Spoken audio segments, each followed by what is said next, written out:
गोपाल भाटिया जी। राधे राधे। राधे राधे महाराज जी। महाराज जी, ऐसी कौन सी चीज है जो इंसान को किसी भी अन्य इंसान को नहीं बतानी चाहिए और ना ही बांटनी चाहिए? अपने अंदर की भजन वृत्ति, और कुछ नहीं।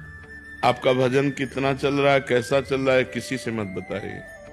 और तो सब बेकार की चीजें, रुपया पैसा घर मकान, ये तो सब नष्ट ही हो जाएगा, ये सब नाशवान है।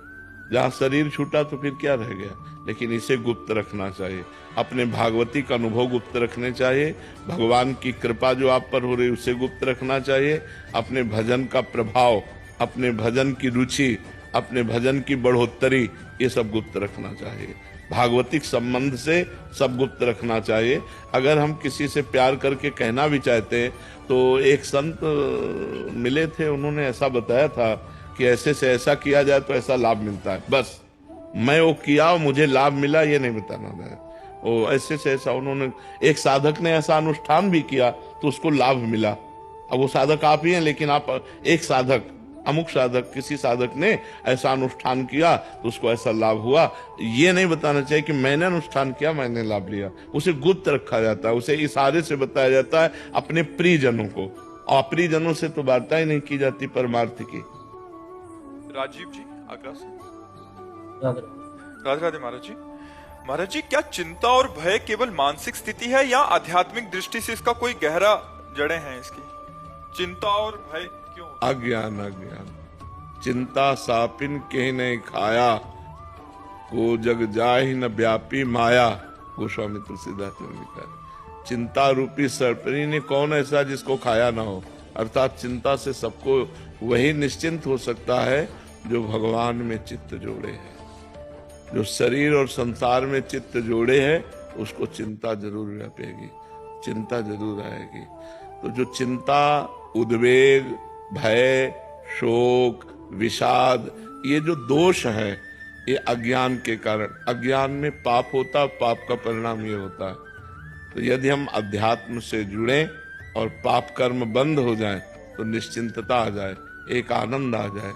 जो हमारी खोज है आनंद, विषयों में, वस्तुओं में, स्थानों में, वो बाहर नहीं है, वो अंदर आनंद है। जब तक अंतर्मुख नहीं होंगे तब तक अंतर के आनंद का अनुभव नहीं होगा। अंतर्मुख होने के लिए एक ही उपाय, खूब नाम जप करो।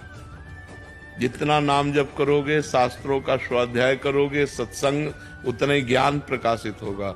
और ज्ञान प्रकाशित होगा, अज्ञान नष्ट होगा तो चिंता, भय, शोक नष्ट हो जाएगा।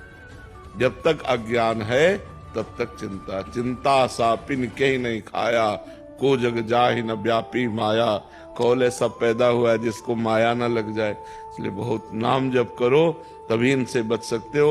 नहीं है तो सताती रहती। कौन ऐसा जिसको चिंता न हो? आप सोचो, किसी को अपने कैरियर की चिंता, किसी को पुत्र की चिंता, किसी को पति की चिंता, किसी को पत्नी की चिंता, किसी को धन की चिंता। क्यों, कितनी चिंताएं हैं। एक चिंता है, चिंता ही चिंता भरी हुई है। जॉली चौहान जी हरियाणा से। राधे राधे महाराज जी। महाराज जी, जब शरीर अस्वस्थ होता है तो मन साधना में एकाग्र क्यों नहीं रह पाता? और ऐसी अवस्था में मन, क्योंकि शरीर से आसक्त है मन, इसलिए ना। अगर भगवान में पहले, ये इसीलिए महापुरुषों ने कहा है, यावत स्वस्थमिदम कलेवरम यावत च दूरे जरा। जब तक बुढ़ापा दूर है और शरीर स्वस्थ है तब तक मन को भजन में लगा लो। नहीं, जब अस्वस्थ शरीर होगा और बुढ़ापा से युक्त हो जाएगा तो ऐसे समझो जैसे आग लगने पर कुआं खोदना बेवकूफी है। आग लगी, बोले कुआं खोदो, पानी निकालो, तो जल ही जाएगा सब। अब बुढ़ापा आ गया, शरीर अस्वस्थ है, अब आप सोचो अब माला चलावे से नहीं चलने वाला, क्योंकि जीवन में अभ्यास नहीं किया ना। तो स्वस्थ शरीर से भजन करना जाए तो अस्वस्थ शरीर में भी भजन होता है। और यदि अभ्यास नहीं किया तो उस समय मन पीड़ा से युक्त हो जाता है, इसलिए फिर भजन में लगता नहीं। इसीलिए तो बचपन से अभ्यास करना चाहिए, अच्छे कर्मों का, भगवान के नाम जप का, शास्त्र स्वाध्याय करके ज्ञान अर्जन करना चाहिए, जिससे हम रुपया से थोड़ी दुख से बच सकते हैं। जो आंतरिक पीड़ा है वो रुपया से दूर होने वाली नहीं है, वो मकान से दूर होने वाली नहीं, वो लोगों से दूर होने वाली नहीं, वो केवल परमात्मा से ही दूर होगी। इसलिए निरंतर नाम जप करते हुए सत्कर्म करो। सत्कर्म करने से हृदय शीतल हो जाएगा, मन प्रसन्न हो जाएगा। नहीं तो बहुत विचित्र माया है, ऐसे फंसाए है, पूरा जीवन व्यतीत हो जाता है, समझे में नहीं आता। 40 वर्ष हो गए, 50 वर्ष हो गए, 50 वर्ष हो गए जीवन के, अब पता नहीं 5 मिनट है कि नहीं है अगले। और अभी हम सुखाई की खोज में हैं, इस वस्तु में सुख, उस वस्तु में सुख, धन आ जाए, ये आ जाए, वो आ जाए, इसमें सुखी हो जाएंगे। और सुख तो जहां है वो है परमात्मा, जो आनंद सिंधु सुख राशि, सीकर तय त्रैलोक सुपासी, सो सुख धाम नाम असरामा। जो भगवान सुख धाम है वही आनंद सिंधु है। उनका जब तक जप नहीं करोगे, भजन नहीं करोगे, तब तक शांति आनंद ये सब प्राप्त होने वाला नहीं। जो खूब नाम जप करो। रेखा जी मुंबई से। राधे राधे महाराज जी। महाराज जी, देहाध्यास पर का कर्तव्य भाव, मैं और मेरा अहम भाव आदि दोषों को क्रमशः गलित या नष्ट कैसे करें? ये सब अज्ञान के, देखो एक वृक्ष है, उसकी डालियां हैं, शाखाएं हैं, पत्र हैं, पुष्प हैं। ये सब अज्ञान रूपी वृक्ष की शाखाएं, डालियां, पत्र, पुष्प हैं। अज्ञान नष्ट हो जाए, सब ठीक हो जाए।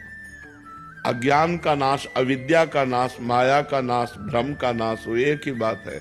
जब तक ये अज्ञान रहेगा तब तक ये सब बने रहेंगे। देहाभिमान बना रहेगा, निज पर का ज्ञान बना रहेगा, दूसरों के दोष दर्शन होंगे, कुछ पाप होंगे, कुछ पुण्य होंगे, ये चलता रहेगा जब तक अज्ञान है। और जहाँ ज्ञानम लब्ध्वा परम शांति मचिरेणाधिगच्छति, जहाँ ज्ञान प्राप्त हुआ तो परम शांति उदय हो जाती। फिर कोई चिंता, शोक, भय, नाना प्रकार के पाप कर्म, ये सब नष्ट हो जाते हैं। जीव परमानंद में, परमानंद क्या अभी जानते ही नहीं हो, अभी मिले नहीं तो कैसे केवल शब्द है परम आनंद, किंचन मात्र दुख नहीं, आनंद ही आनंद उसके हृदय में होगा जो श्री भगवान के चरणों में चित्त जोड़ेगा। खास बात समझो, कोई उपाय दूसरा नहीं है, कोई उपाय नहीं। मामेव ये प्रपद्यन्ते माया में ताम तरन्ति, जो मेरी शरण में आ गए, मेरा भजन करते हैं, वही मैं और मोर तोड़ते माया, इसी से पार हो गए। नहीं तो यही माया का स्वरूप है, ये मेरा, ये तेरा, मैं तू, मैं और मोर तोड़ते माया, यही बस कीन्हे जीव निकाया, गो गोचर जहां लग मन जाई, सो सब माया जानो भाई। इसलिए नाम जप करो। नाम जप एक ऐसी औषधि है जो भवरोग का नाश करके, अज्ञान का नाश करके ज्ञान प्रकाशित कर देती है। नेहा जी दिल्ली से। राधे राधे महाराज जी। गुरुदेव, हर भक्त अपने जीवन का अंतिम लक्ष्य भगवान को प्राप्त करना चाहता है, पर आपके अनुभव में भक्ति यात्रा का वास्तविक सार किस चरण में प्रकट होता है? जब हृदय पहली बार भगवान से जुड़ता है, या जब कठिनाइयां और परीक्षाओं के बीच में विश्वास बना रहे, या भक्ति करने वाला भगवान की उपस्थिति का अनुभव करे? भक्त कैसे जाने कि उसकी यात्रा के वो किस चरण में है? एक भी परिस्थिति में भगवद विस्मरण सेकंड भर भी ना हो तो सुन लो, एक भी कोई परिस्थिति अनुकूल या प्रतिकूल और हम भगवान को भूल गए तो हमारी भक्ति की कसौटी में हम फेल हो गए। तद विस्मरणेन परम व्याकुलते, भगवान का विस्मरण होते ही परम व्याकुलता जागृत हो जाए, सबसे बड़ी कसौटी है। सुख आए या दुख आए, अच्छी परिस्थिति हो या बुरी परिस्थिति हो, लोग सम्मान कर रहे हो या अपमान कर रहे हो, भगवान का विस्मरण ना हो, यही कसौटी है। त्रिभुवन की राजलक्ष्मी देने पर भी जो आधे पल के लिए अपने प्रभु का विस्मरण न करे वही महाभागवत है। जो कहीं किसी भी प्रकार का राग नहीं, एकमात्र मेरे तो गिरधर गोपाल दूसरों न कोई, वो महाभागवत है। जो संपूर्ण सृष्टि में भगवान की लीला को देख रहा है, जन्म लीला, पालन लीला और संहार लीला, वो महाभागवत है। जो केवल भगवान की लीला देख रहा है, ये सब भगवान की लीला हो रही, न किसी से अपनापन, न किसी से द्रोह, निरंतर भगवान में स्थित है, वो महाभागवत है। ये पहचान अंदर की है। हर परिस्थिति में भगवान का स्मरण चलना चाहिए। स्मरण रुक गया, आप कच्चे हैं। चाहे जैसी भयानक परिस्थिति हो, हमारे अंदर भगवान का स्मरण चल रहा है, यही सबसे खास स्थिति है। भगवान का स्मरण निरंतर चलता रहे, स्मरण ही भगवान मांगते। अनन्य चेता सततम यो माम स्मरति नित्य सा तस्याहम सुलभा पार्थ। मैं उसके लिए सुलभ हो जाता हूं जो निरंतर मेरा स्मरण करता है, निरंतर भगवान की स्मृति में रमण करते हुए अपने कार्य कर रहा है। किसानी, व्यापार, नौकरी सब कार्य कर रहा है, लेकिन भगवान का स्मरण करते हुए वही महाभागवत है। ममता पांडे जी रांची से, राधे राधे महाराज जी, आपके चरणों में कोटि कोटि प्रणाम। महाराज जी, मैं जानना चाहती हूँ कि कोई व्यक्ति सिर्फ अपने कर्म को ही प्रधानता देकर सफलता प्राप्त कर सकता है, या क्या प्रभु की कृपा उनको भी प्राप्त होती है जो सिर्फ ईमानदारी से काम? कर्म तो दो ही प्रकार के होते हैं, शुभ और अशुभ। जब हम केवल कर्म प्रधानता रखेंगे तो दोनों प्रकार के कर्म बनेंगे, कभी शुभ बन जाएगा तो कभी अशुभ बन जाएगा। तो शुभ और अशुभ दोनों बांधने वाले हैं। भगवत प्राप्ति तो होती नहीं कर्म से, कर्म से भगवत प्राप्ति नहीं होती, कर्म योग से भगवत प्राप्ति होती है। जो वही कर्म भगवान के लिए किया जाता है और भगवान का स्मरण करते हुए किया जाता है तो कर्म योग बन जाता है। सब में भगवान की भावना करके भगवान का स्मरण करते हुए जब हम कर्म करते हैं तो ना वो शुभ होता है ना अशुभ, वो भागवतिक कर्म हो जाता है। लेकिन केवल कर्म तो वो शुभ और अशुभ दो ही प्रकार के होते हैं और दोनों बांधने वाले होते हैं। शुभ कर्म मानो सोने की जंजीर से बंधा हुआ और अशुभ कर्म मानो लोहे की जंजीर से बंधा हुआ, लेकिन बंधा तो दोनों से ही है। तो कर्म से तो पूर्ण सुख की प्राप्ति होती नहीं, कर्म योग से पूर्ण सुख की प्राप्ति होती है, जो भगवान का स्मरण करते हुए भगवान के लिए किया जाता है कर्म। जो अपने लिए कर्म किया जाता है वो दो ही प्रकार का होता है, पाप और पुण्य। कहीं पाप बन जाता है, कहीं पुण्य बन जाता है। पार्थ अहमदाबाद से, राधे राधे महाराज जी। महाराज जी, मैं जब भी कोई कार्य करता हूँ मुझे ऐसा लगता है कि कहीं मुझसे कोई अपराध ना हो जाए या मेरे भीतर अहंकार ना आ जाए, क्योंकि सत्संग में बहुत बार बढ़िया बात है, ये बात आना बढ़िया बात है। डरते रहोगे तो बच जाओगे। बट अभी हर बात में चिंतन होता रहता कि अपराध ना बन जाए, ये डर। ज्यादा डर तो ठीक नहीं, पर डर होना ठीक है।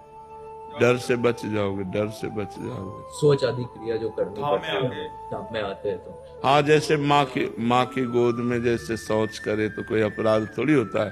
तो वृंदावन तभी माँ है, माँ की तरह कृपालु है। अब हम यहाँ आएंगे तो लघु शंका भी यही करेंगे, शौच भी यही करेंगे। तो माँ है, वृंदावन धाम माँ है। तो हम माँ की गोद में जैसे शौच लघु शंका हो गई तो उसे अपराध थोड़ी माना जाता है।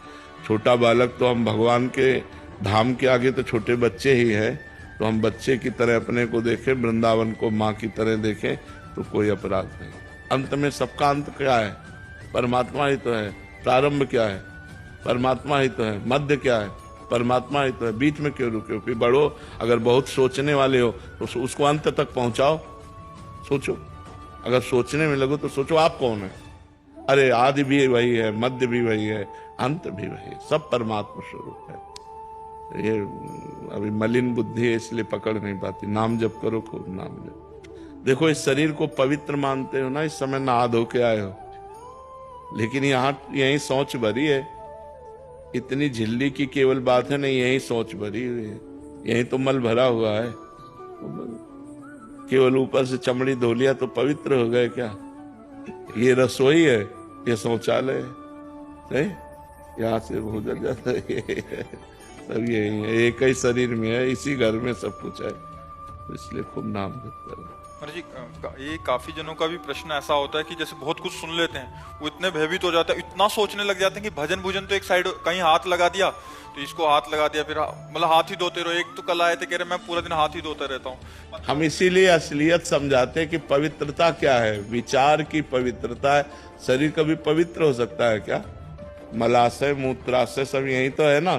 तो चमड़ी जैसे रेशम के कपड़े में, रेशम पवित्र होता है, और उसके कपड़े में, थैले में मल भर दिया जाए और ये आपको पता हो तो आप क्या उसे पवित्र मानेंगे क्या? तो ऐसे चमड़े के थैले में मल भरा हुआ है यहाँ, और क्या है, अंदर ही तो भरा हुआ है। तो इतना ज्यादा सोच ना करे, नहीं तो फिर सोचता ही रहेगा। सोचता जितना काम चल जाए, बकास नाम जप करो, भजन करो, ज्यादा सोच में मत लगो। अब ऐसे ऐसे लोग हैं, छू जाए तो नहा ले, दूसरे का शरीर छू गया तो नहाने जा रहे हैं, कपड़ा सहित नहा रहे हैं, और तुम्हारे शरीर में क्या है?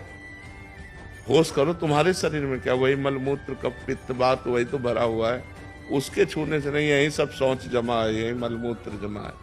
पर जी मुख्य बात भजन है, भजन मतलब ये भजन के लिए तो पवित्रता धारण बस किया। बस बस बस भजन के लिए पवित्र। अंजना तंवर, राधे राधे महाराज जी। महाराज जी यदि धन पर्याप्त मात्रा में हो परिवार की तरफ से तो क्या खुद संसार में जाकर कर्म करने की आवश्यकता है अगर भगवत प्राप्ति का मार्ग अपनाना हो? हाँ, भगवत प्राप्ति का मार्ग अपनाइएगा, भजन कीजिएगा, लेकिन कर्म करना आवश्यक है।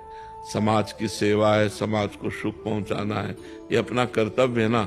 हमारे पास जितना धन उसको दूसरों की सेवा में लगाएं, गौ सेवा में, संत सेवा में, और व्यापार करें, नौकरी करें, नाम जप करते हुए। तो हमें लगता है मनुष्य जीवन कायरता पूर्वक बिताने के लिए नहीं मिला है, इसे संघर्ष में, मेहनत में खूब कर्म करके और समाज को सुख पहुंचावे, ऐसा करें, ऐसा करें। पर्याप्त धन है तो अगर हम जवान हैं, स्वस्थ हैं, तो हम कर्म करें और धन एकत्रित करें, अस्पताल बनवा दें, ऐसी चीजें कर दें जिससे हमारे समाज को सुख मिले। मान लो फ्री डॉक्टर है, फ्री औषधि है, तो बहुत से गरीब ऐसे लोग हैं जो इसका लाभ ले सकते हैं। तो हमें लगता है करना चाहिए, कायर बनकर नहीं बैठना चाहिए, भजन करते हुए कार्य करना चाहिए। राहुल जी जयपुर से। श्री हरिवंश। श्री हरिवंश महाराज जी। महाराज जी आपने सत्संग में बोला था कि काशी में जब हमने बहुत शास्त्रों का अध्ययन किया और पूरा बस्ता भरा रखा रहता था, लेकिन जब वृंदावन आए तो गुरु कृपा से जो मिला उसने हमारे जीवन का नक्शा ही बदल दिया। सब शास्त्र का अध्ययन एक, अब हम सब कुछ भूलना चाहते हैं। पहले याद करना चाहते थे कि इस शास्त्र में ये लिखा, इस शास्त्र में ले, अब सब कुछ भूलना चाहते हैं। केवल राधा राधा राधा राधा राधा, केवल राधा राधा, अब सब कुछ भूलना चाहते हैं। तो वो महाराज जी यानी गुरु जो वो कृपा से जो मिलता है वो स्वरूप ही है। तो लेकिन महाराज जैसे आज मैं आपके शरण में हूँ तो मैं तो वो नीच हूँ, वो अधम हूँ, तो मुझे आपके शरण कैसे तो ये बहुत बड़ी बात तुम्हें सुनने को मिली कि अब मैं सब कुछ भूलना चाहता हूँ, केवल राधा राधा राधा याद रखना चाहता हूँ। पकड़ लो तो तुम्हें पढ़ना नहीं पड़ेगा, इतना दौड़ना नहीं पड़ेगा। राधा राधा राधा राधा राधा, सही बात। अब हम सब कुछ भूलना चाहते हैं कि मुझे कुछ याद नहीं, एक ही उत्तर है, राधा राधा राधा राधा। तो महाराज जी अपने जीवन में वो देनता वो कैसे लाएं? जैसे आप कोई भी आता संत आता है, आप भजन से आ जाएगी, भजन। और जहाँ जहाँ अहंकार होता है वहाँ वहाँ भगवान खटिया खड़ी बिस्तरा गोल कर देते हैं। नहीं, अब जैसे अपने लोग हैं ना, तो अपनी ऐसी स्थिति समझ में आती है कि अगर अंगुली ऐसे भी हो रही तो मेरे भगवान की कृपा से हो रही, मेरी सामर्थ्य नहीं कि मैं ऐसे अंगुली कर सकूं। बिल्कुल सच्ची समझो, भगवान के बल से हो रही, मेरी ऐसी सामर्थ्य नहीं मैं अंगुली कर सकूं। भगवान का खूब नाम जप करो तो ऐसी अहंकार गलित हो सकता है, नहीं तो बहुत कठिन है अहंकार गलित होना। निकिता जी। राधे राधे महाराज जी। महाराज जी बचपन से हमें सिखाया है कि अच्छा करोगे अच्छा होगा। जीवन में फिर कठिनाइयां आती हैं और हम उसके लिए तैयार नहीं होते। फिर सब ये कहते हैं कि पिछले जन्म के कर्म है। ऐसे में बिना कुछ जाने सब कुछ स्वीकार करके कैसे आगे जीवन बिताया जाए? महाराज जी कह रहे हैं कि अच्छा करेंगे तो अच्छा होगा, ये अभी सिखाया जाता है। बट पूर्व के कुछ कर्मों का प्रभाव से परिस्थितियां ऐसी आई तो फिर उसके लिए हम तैयार नहीं थे, तो उसमें फिर कैसे सामंजस्य बनाए? पीछे के कर्मों का फल है या अभी जो हम कर्म कर रहे हैं तो उसका अच्छा ही होगा? नहीं, अभी जो हम अच्छा कर्म कर रहे हैं वो आगे फल मिलेगा। फसल तुरंत बो के थोड़ी काटी जाती, 4-6 महीना लगता है। ऐसे ही जो हम अभी कर्म कर रहे हैं वो आगे फल मिलेगा, लेकिन पीछे जो हमारे द्वारा कर्म हो गए हैं उनका फल अभी हमें भोगना पड़ रहा है। इसलिए नाम जप करें तो पीछे के कर्म को भोगने की सामर्थ्य देगा और आगे के गंदे कर्मों को भस्म कर देगा। नाम जप इसीलिए सबसे हम प्रार्थना करते हैं कि थोड़ा ही सही पर नाम जप जरूर कीजिए, राधा राधा राधा राधा, जिससे तुम्हारा मंगल होगा, तुम्हारा कल्याण होगा, तुम दुख सहने लायक बनोगे नहीं। ऐसे ऐसे दुख आते ऐसा लगता है कि अब क्या करें, पर नाम जप के द्वारा उस दुख को सहा जा सकता है, उसको झेला जा सकता है। तो नाम जप जरूर करना चाहिए, सबको नाम जप करना चाहिए, क्योंकि कोई ऐसा नहीं जिससे पाप न बना हो, पुण्य न बना हो। तो जब पाप का फल आता है तो दुख, विपत्ति, संकट आता है, और जब पुण्य का फल आता है तो सुख, संपत्ति और लाभ प्राप्त होता है। इसलिए नाम जप करो, नाम जप से ही सब ठीक होगा। मधु जी दिल्ली से। राधे राधे महाराज जी। महाराज जी, पूजा हमेशा आसन पर बैठकर ही करनी चाहिए, ऐसा क्यों कहते हैं? और जब हम श्वास श्वास सिमरन करते हैं तो हम आसन पर तो नहीं बैठते, तो क्या वह उचित नहीं, किसने कहा कि केवल आसन पर बैठकर ही पूजा होती है? पूजा तो चलते फिरते भी होती है। अगर हम मानसिक कोई सेवा कर रहे हैं, सांसारिक कार्य कर रहे हैं और भगवान के भाव में डूबे हैं, तो क्या उस समय पूजा नहीं हो रही क्या? ये तो प्रारंभिक बात है कि शुरुआत करने के लिए आसन में बैठकर पूजा शुरू करते हैं। नहीं तो हमारी हर कर्म पूजा है। केवल अगरबत्ती, धूप बत्ती, आरती करना ही पूजा थोड़ी। फावड़ा चलाना भी पूजा है, नौकरी करना भी पूजा है, व्यापार करना भी पूजा है। वो सब भगवान के कार्य हैं, उन्हें हम भगवान का मान करके, भगवान का स्मरण करते हुए करते हैं, तो सब पूजा है। ऐसा नहीं कि आसन में बैठकर ही पूजा की जाती हो। फावड़ा चलाते हुए भी पूजा होती है, गोली चलाते हुए भी पूजा होती है। पूजा का मतलब है भगवत भाव से युक्त हो जाना। अब आसन में बैठे चिंतन संसार का हो रहा तो पूजा कहाँ हो रही? और संसार का कार्य कर रहे, चिंतन भगवान का कर रहे, तो पूजा हो रही है। खास बात चिंतन है। अनन्यस चिंतयन्तो माम ये जना परिपासते। भगवान कह रहे जो अनन्य चिंतन करता है। पूजा का मतलब हम लोगों ने मान रखा है, अगरबत्ती घुमा लिया, ये हमें ऑफिस जाना है जल्दी करो, और अगरबत्ती ऐसे घुमा रहे हो। पूजा नहीं, जब समय मिले तो अगरबत्ती भी घुमा लो, नहीं तो राधा राधा आराम से ऑफिस जा रहे हो, नाम जप करते हुए जा रहे हो, ऑफिस में काम कर रहे हो, नाम जप कर रहे हो, ये सब पूजा ही हो रही, सब भगवान के ही कार्य हैं। लाडली सहचरी अमेठी से।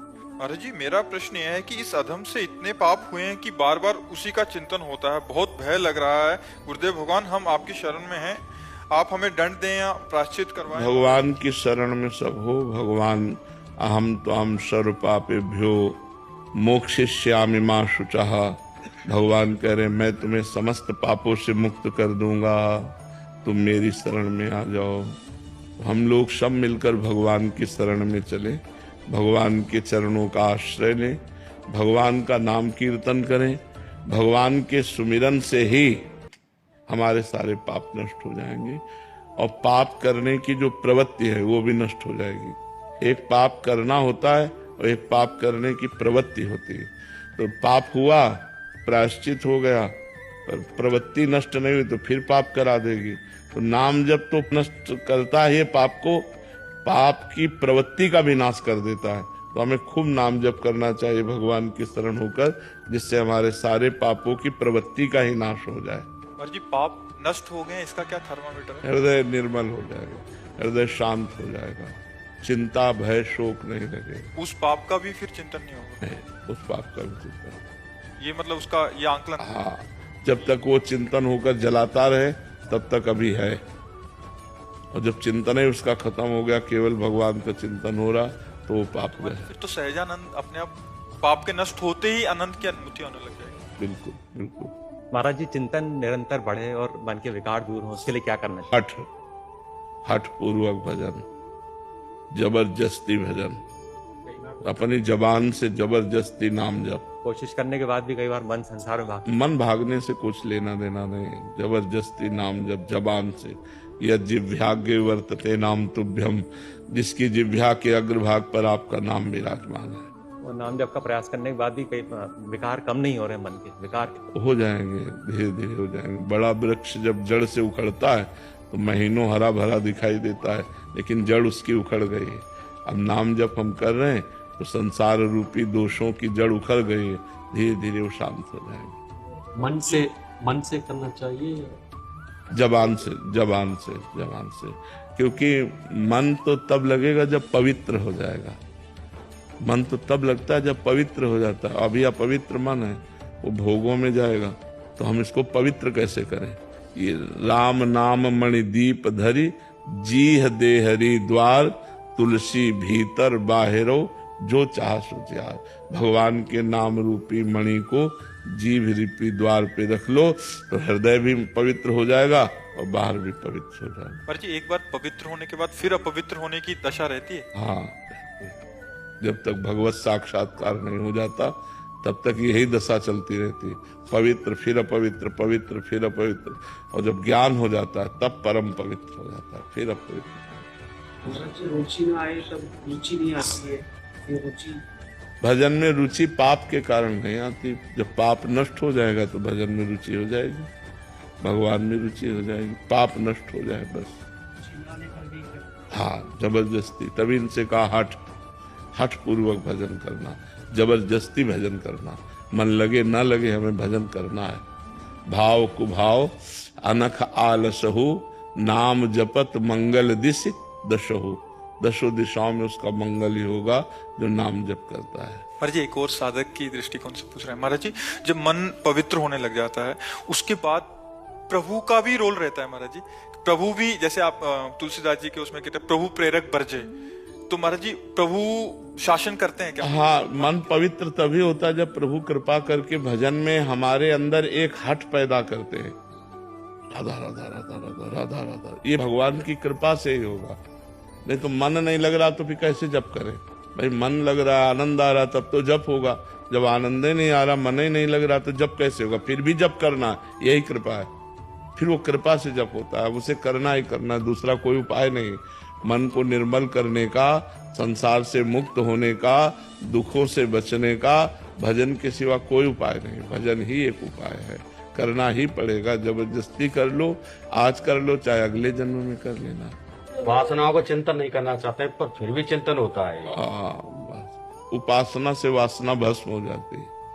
उपासना में, हाँ, इतना समय उपासना में दीजिए कि वासना को समय ही ना मिले, हर समय हमारा बिजी, तो अंदर से जो दुर्वासना मम सदा परिकर्षयन्ति, दुर्वासनाएं जो हमें खींचती हैं वो धीरे धीरे शिथिल हो जाएगी, पर अधिक भजन होने पर। जब चलता रहता कंटिन्यू फिर भी वो वासना का चिंतन होता है। आप वैसे हमने कई बार बताया है, अगर हमारा पाप 500 ग्राम है और भजन 50 ग्राम है तो हमें अनुभव में नहीं आएगा। जब भजन हमारा 550 ग्राम हो तब समझ में आएगा कि अब हमें आनंद की अनुभूति हो रही है, अब दिव्यता का अनुभव हो रहा है, अब वासनाएं नष्ट हो रही, सब अनुभव होने लगेगा। पर अभी तो पहाड़ का पहाड़ पाप जमा है और भजन बहुत थोड़ा है, इसलिए हमें भजन करते रहना चाहिए, चिंता नहीं करनी चाहिए। कुलजीत जी लखनऊ से। श्री हरिवंश महाराज जी, महाराज जी इस संसार में पत्नी माँ का रोल निभाते हुए उनसे आसक्ति हो जाए तो उससे कैसे बाहर निकले महाराज जी? उनमें भगवान का भाव करें, क्योंकि देखो जब भगवान नहीं रहते तो हम किसी को प्यार नहीं करते, चाहे पति हो चाहे पुत्र हो। जब उसके हृदय से भगवान अंतर ध्यान हो जाते हैं, भगवान ही का तो पावर है।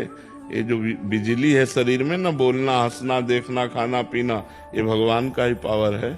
मान लो ये हाइलोजन जल रहा है तो बिजली से, पंखा चल रहा है तो बिजली से, ये एसी चल रही तो बिजली से, ऐसे स्त्री पुरुष जड़ चैतन्य जो भी हलचल हो रही वो ईश्वर से हो रही। जब हमारे पुत्र से ईश्वर निकल जाता है तो हम पुत्र के शरीर से कहाँ प्यार करते हैं? तो हम कहीं ना कहीं ईश्वर से ही तो प्यार कर रहे हैं। पत्नी के शरीर से भगवान अंतर ध्यान हो जाए तो हम पत्नी के शरीर को जला देते हैं, तो हम कहाँ प्यार करते हैं उसके शरीर से? हम कहीं ना कहीं अनजाने में परमात्मा से ही प्यार कर रहे थे।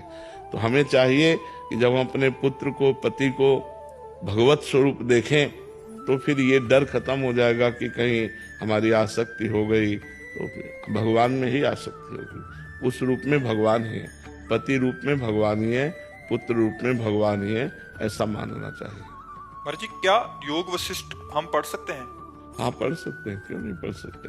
और हमें लगता है गुरुजनों से सुना जाए तो ज्यादा अच्छा है, गुरुजनों से शास्त्र सुना जाए तो ज्यादा लाभ प्राप्त होता है। पढ़ने में हमारी जितनी मति उतना ही पढ़ पाएंगे, लेकिन गुरुजन जब हमें समझा के कहते हैं तो ज्यादा हमारी समझ में आता है।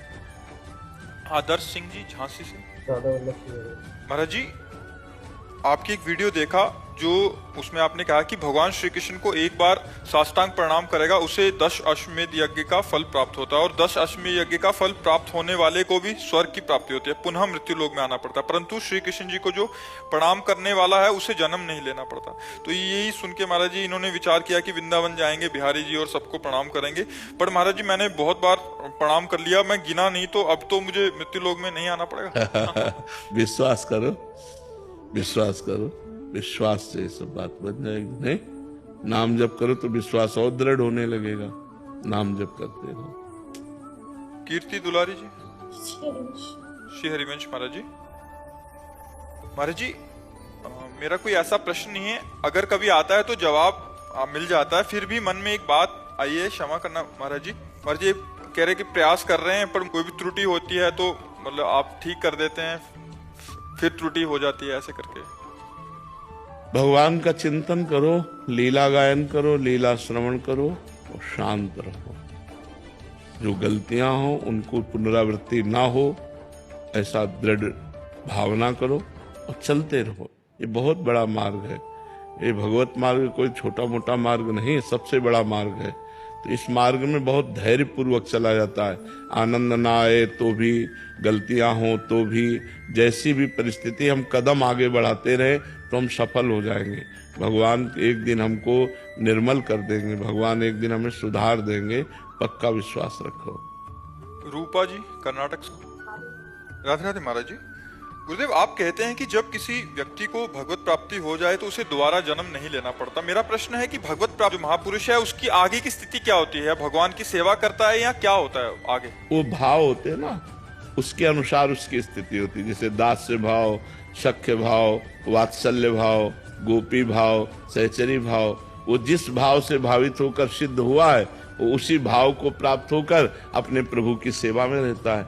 मोक्ष प्राप्त होना वो अलग चीज है। जैसे तरंग समुद्र में मिल गई, अस्तित्व खत्म हो गया, लेकिन सिद्ध देह धारण करके, जैसे वो सखा है तो सखा का सिद्ध देह धारण करके भगवान श्री कृष्ण के साथ आठों पैर खेलता है। गोपी है तो गोपी देह धारण करके वो भगवान के साथ, सहचरी है तो सहचरी देह धारण करके प्रिया प्रीतम के साथ। सिद्ध पुरुष जिस भावना से सिद्ध होता है उसी प्रकार का उसे सुख मिलता है। अब कोई वैकुंठ उपासी है, नारायण उपासी तो वैकुंठ जाएगा, कोई राम उपासी तो साकेत धाम जाएगा, शिव उपासी है तो कैलाश धाम जाएगा, अगर प्रिया प्रीतम को उपासी तो वृंदावन धाम आएगा, अगर गोलोक बिहारी को उपासी है तो गोलोक धाम जाएगा। अलग अलग साधकों की भावना है, तो जैसी भावना हमारी सिद्ध होती है वैसे ही हमको प्राप्त होता है भगवान का धाम, भगवान की लीला और भगवान का रूप। आरुषि शर्मा जी। महर्षि संसार में ऐसा बोला जाता है कि संत या बाबा बनना तो बहुत आसान है, असली जीवन तो जिम्मेदारी और ग्रस्त जीवन हम कह रहे हैं संत और बाबा बनना बहुत कठिन है। बड़ी लंबी सांस लेके बोल रहे हैं। संत तो कोई भी बन सकता है। बन के दिखा, तुम्हें बहादुर समझे।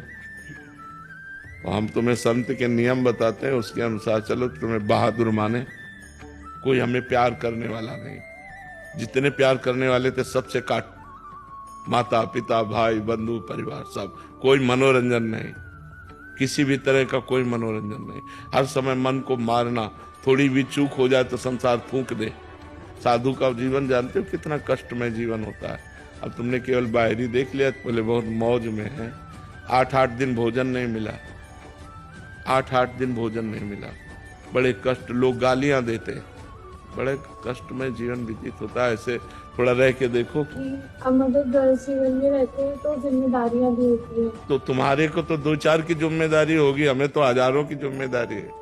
बाबा जी का मतलब क्या समझते? तुम्हारे 2-4 घर परिवार के लोग होंगे, हमारे हजारों हैं। आप नहीं है हमारे परिवार के, हम क्यों आपसे बात कर रहे हैं?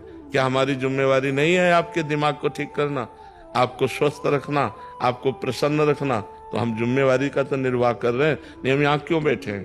कोई फीस दे के आए हो क्या? तो हम अपनी जिम्मेवारी तो निभा रहे हैं कि आप हमारे हो, हमारे देश के हो, हमारे परिवार हो, हमारे भगवत स्वरूप हो। आप अच्छे आचरण वाले बनो, अच्छे विचार वाले बनो, तो आपका मंगल होगा। ये बात।